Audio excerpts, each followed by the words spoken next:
നമസ്കാരം. കേരളത്തിന്റെ സാമൂഹിക രാഷ്ട്രീയ മണ്ഡലങ്ങളിൽ എന്നും ഹൃദയസ്പർശിയായ സാന്നിധ്യമാണ് പാണക്കാട് കുടുംബം. അതുകൊണ്ട് തന്നെ അവിടുത്തെ ഒരു കല്യാണ വിശേഷം നാട്ടുകാരാകെ ചർച്ചയാക്കുന്നത് തികച്ചും സ്വാഭാവികമായ കാര്യമാണ്.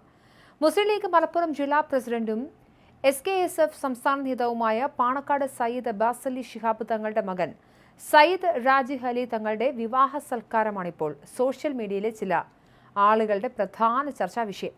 പന്തലിന്റെ വലിപ്പവും അവിടെ കൊഴുകിയെത്തിയ ജനങ്ങളുടെ എണ്ണവും കണ്ട് ഇതിനെ ധൂർത്ത് എന്ന് വിളിച്ച് ചിലർ നെട്ടിച്ചുളിക്കുന്നുണ്ട്. എന്നാൽ ഇത് കാട്ടിക്കൂട്ടലിന്റെ ആഡംബരമല്ലെന്നും ആ കുടുംബം ലോകമെമ്പാടും സമ്പാദിച്ചു വെച്ച വലിയൊരു സൗഹൃദ വലയത്തിന്റെ ഒത്തുചേരലാണെന്നുമാണ് മറുപക്ഷം ചൂണ്ടിക്കാണിക്കുന്നത്. ഈ വിവാഹത്തിന്റെ ഏറ്റവും വലിയ ഭംഗിയും മഹത്വവും നിലകൊള്ളുന്നത് അതിന്റെ പന്തലിൽ ദൃശ്യമായ തുല്യതയിൽ കൂടിയാണ്.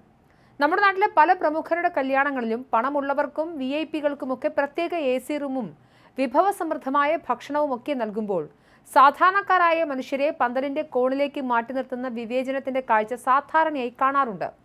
എന്നാൽ പാണക്കാട്ടെ ഈ കല്യാണ പന്തലിൽ മന്ത്രിയായാലും സാധാരണക്കാരനായാലും ഒരേ പന്തിയിലായിരുന്നു ഇരിപ്പിടം ഒരുക്കിയത്. എല്ലാവർക്കും വിവേചനമില്ലാതെ വിളമ്പിയത് ഒരേ സ്വാദിഷ്ടമായ ബിരിയാണിയുമായിരുന്നു.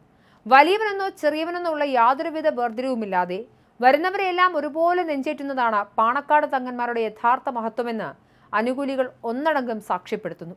ലോകത്തിന്റെ നാനാ കോണുകളിൽ നിന്നും അതിഥികൾ എത്തുന്ന ഒരു വലിയ തറവാട്ടിലെ ചടങ്ങിന് ആവശ്യമായ സൗകര്യങ്ങൾ ഒരുക്കുന്നത് ധൂർത്തല്ല, മറിച്ച് ദൂരദേശങ്ങളിൽ നിന്നും സ്നേഹത്തിന്റെ പുറത്ത് ഓടിയെത്തുന്ന അതിഥികളോട് കാണിക്കുന്ന ആദരവാണെന്നാണ് പാണക്കാട് തങ്ങൾ കുടുംബത്തെ അനുകൂലിക്കുന്നവർ പറയുന്നത്. ഒരു കട്ടൻ ചായയും പരിപ്പോടയും കൊടുത്ത് വിട്ടാൽ ചിലപ്പോൾ മാതൃക എന്ന് പറഞ്ഞ് കൈയടിക്കാൻ കുറെ ആളുകൾ ഉണ്ടാകുമായിരിക്കും. പക്ഷേ വലിയ ദൂരങ്ങളിൽ നിന്നും തന്നെ കാണാൻ വരുന്നവരെ പട്ടിണിക്കിടുന്നത് പാണക്കാട്ടെ പാരമ്പര്യമല്ല.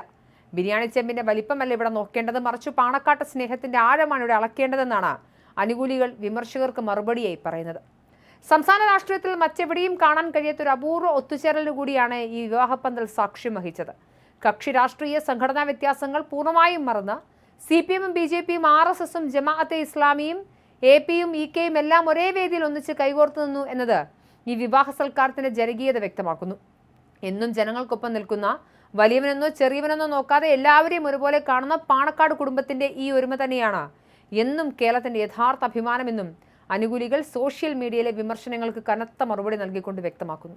ആഡംബരത്തിന്റെയോ ധൂർത്തിന്റെയോ പേരിലല്ല, മറിച്ച് ജനഹൃദയങ്ങളുള്ള സ്വാധീനത്തിന്റെ വലിപ്പം കൊണ്ടാണ് പാണക്കാട്ടെ കല്യാണപ്പന്തൽ ശ്രദ്ധേയമായതെന്നും ഈ സംഭവങ്ങൾ അടിവരയിടുന്നു. VIP-കൾക്ക് പ്രത്യേക പരിഗണനയും സാധാരണക്കാർക്ക് മറ്റൊരു നീതിയും എന്ന പതിവ് രീതികളെ മാറ്റി നിർത്തി ഏവരെയും ഒരേ പന്തിയിലിരുത്തി ഒരേ ഭക്ഷണം വിളമ്പിയതിലൂടെ സമത്വത്തിന്റെ വലിയൊരു സന്ദേശമാണ് ഈ വിവാഹ സൽക്കാരം നൽകിയത്. കടുത്ത രാഷ്ട്രീയ സംഘടനാ വൈര്യങ്ങൾ നിലനിൽക്കുന്ന കേരളമണ്ണിൽ എല്ലാ ചേരികളിലുമുള്ള പ്രമുഖരെ ഒരേ വേദിയിൽ ഒരുമിപ്പിക്കാൻ കഴിഞ്ഞത് പാണക്കാട് കുടുംബത്തിന് സമൂഹത്തിലുള്ള ആദരവിന് തെളിവാണ്. കേവലം ഒരു വിവാഹ ചടങ്ങിനുമപ്പുറം സ്നേഹത്തിന്റെയും സൗഹാർദ്ദത്തിന്റെയും വിവേചനമില്ലാത്ത ജനകീയ കൂട്ടായ്മയുടെയും നേർക്കാഴ്ചയായി ഈ പന്തൽ മാറി എന്ന് തന്നെയാണ് വിമർശകർക്കുള്ള ഏറ്റവും വലിയ മറുപടി.